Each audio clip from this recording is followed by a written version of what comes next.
বাংলায় আমার সর্ষে ইলিশ চিংড়ি কচি লাউ, বাংলা পার্শ্বে মাছকে ধুয়ে জিরের বাটায় দাও। না, আজকে সর্ষে ইলিশ বানাচ্ছি না। নমস্কার, আজকে নিয়ে এসেছি পটলের আরও একটা দুর্দান্ত রেসিপি। এই রেসিপিটা খুব কম লোকই জানেন। এই রেসিপিটার নাম হচ্ছে রসুন পটল। এটাতে কিন্তু শিলনোড়ার দরকার পড়বে, মানে ভালো টেস্ট পেতে গেলে শিলনোড়া ছাড়া সম্ভব না। তো প্রথমেই পটলগুলোকে যেরকমভাবে আমি খোসা ছাড়িয়েছি সেইভাবে সবাই জানেন কিভাবে ছাড়াতে হয়। একটু একটু ছেড়ে খোসাগুলো ছাড়িয়ে নিয়েছি। তারপর কচি পটল হলে সব থেকে ভালো হয়, আর যদি পটল পাকা হয় ভেতর থেকে বীজগুলো ফেলে বার করে দেবেন।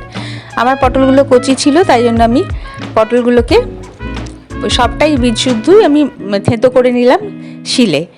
সব পটলগুলো শিলে থেঁতো করে নিতে হবে, দিয়ে এটা তুলে আলাদা করে রেখে দেবেন, কারণ শিলনোড়ার আর একটা কাজ আছে।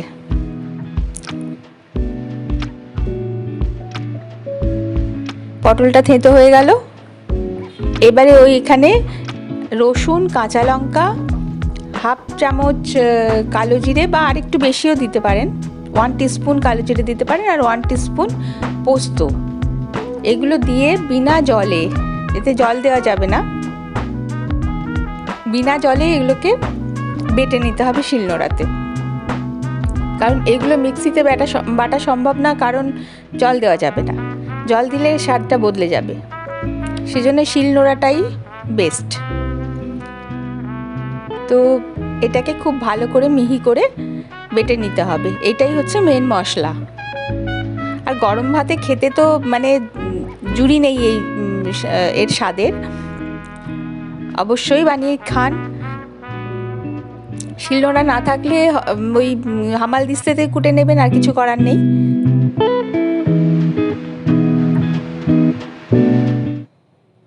এটা হচ্ছে মশলাটা রেডি হয়ে গেল। এবারে একটা প্যানে সর্ষের তেল গরম করব। একটু বেশি করেই সর্ষের তেল নিতে হবে, কারণ এটা ভাজা ভাজা হবে জিনিসটা।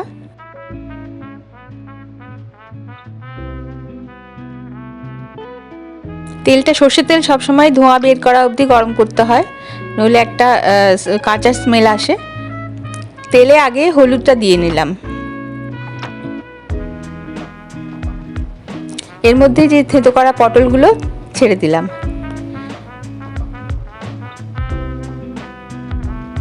পটলগুলো খুব ভালো করে ভেজে নেব এবার তেলে। পটল থেকে জল টল বের হবে, সমস্ত কিছু বেরিয়ে গিয়ে যখন শুকনো হয়ে আসবে তখন আসল রান্নাটার মশলাটা তখন দেব। হাই ফ্লেমে এই পটলটাকে ভাজতে হবে। এবার স্বাদ মতো নুন দিয়ে দিলাম।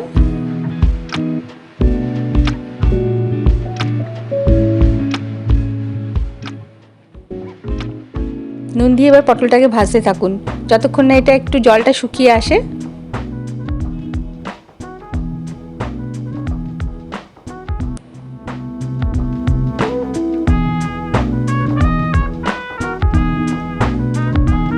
পটলগুলো কতগুলো বড় বড় টুকরো রয়ে গেছে, ওগুলোকেও ভালোভাবে থেঁতো করে নেবেন।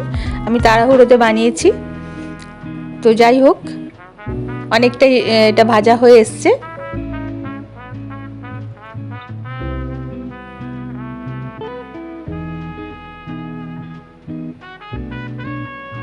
মেটাল খুন্তি থাকলে সেটা দিয়ে ভেঙে ভেঙে দেবেন পটলের টুকরোগুলো। এবার ওই বাটা মশলাটা দিয়ে দিলাম। এবার এইটার সঙ্গে পুরো পটলটাকে মিশিয়ে এটাকে ভাজতে হবে।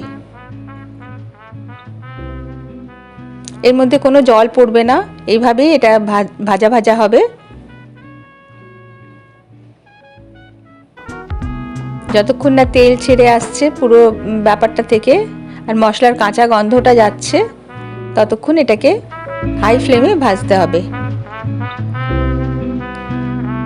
এটা একটু ধৈর্য ধরে ভাজতে হবে, এটা কিন্তু ছেড়ে দিলেই এটা পুড়ে যেতে পারে, সেই জন্য খুব একটা টাইম লাগে না, তো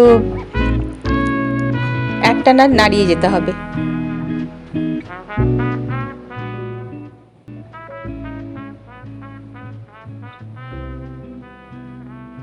যতক্ষণ না রসুনের কাঁচা গন্ধটা যাচ্ছে ততক্ষণ ভেজে যেতে হবে।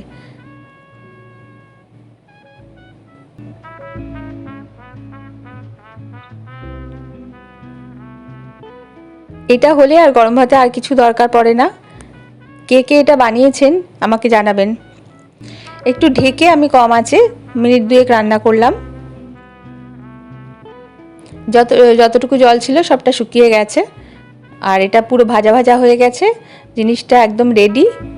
এর সঙ্গে যদি ধনেপাতা দিতে চান ধনেপাতাও দিতে পারেন, তাহলে আরও সুন্দর লাগবে খেতে। ব্যাস, এটা গরম ভাতের সঙ্গে সার্ভ করুন। পুরো ভাতটাই এইটা দিয়েই খাওয়া হয়ে যাবে, আর কোনো তরকারি সবজিপাতি কিচ্ছুর দরকার নেই। তাহলে তৈরি হয়ে গেল রসুন পটল। কেমন লাগলো আপনাদের আমাকে অবশ্যই জানাবেন। ভালো লাগলে লাইক শেয়ার কমেন্ট করতে ভুলবেন না। আমার সঙ্গে থাকবেন, পাশে থাকবেন। আবার দেখা হবে। সবাই ভালো থাকবেন, সুস্থ থাকবেন। নমস্কার।